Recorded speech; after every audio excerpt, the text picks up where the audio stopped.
बिहार वो जगह है जो टूरिज्म के लिए बहुत बड़ा हब हो सकता है। अकेला बिहार कम से कम 70-75 लाख लोगों को नौकरी दे सकता है यदि टूरिज्म डेवलप कर दीजिए तो, लेकिन हम इसे कर नहीं रहे।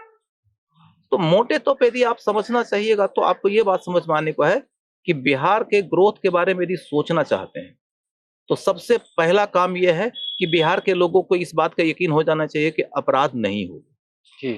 लेकिन हिंदुस्तान के किसी भी राज्य की तुलना में अपराध ज्यादा बिहार में होता है। एक शायद डेटा भी आया है सर आर्थिक सर्वेक्षण का, उसमें आया है 2023-24 का है कि 2013-14 में जो 3100 के आसपास में ऑपरेशनल कारखाने थे वो जाके अभी 2022-23 में सिर्फ 2700 के आसपास बचे हैं। शायद उसका भी कारण रंगदारी टैक्स ही है जिसके कारण लगातार बंद होते जा रहे हैं।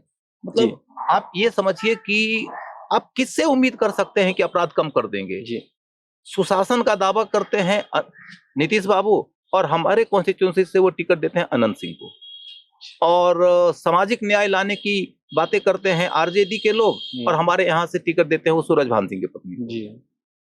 आप देखेंगे कि एक चर्चा पिछले दिनों खूब ज्यादा रही, इस बार भूमिहार को बहुत टिकट दिया गया, लेकिन आप खोज के देखिए आपको उसमें 80% भूमिहार क्रिमिनल बैकग्राउंड के नजर आएंगे। क्या वो लाएंगे क्रांति?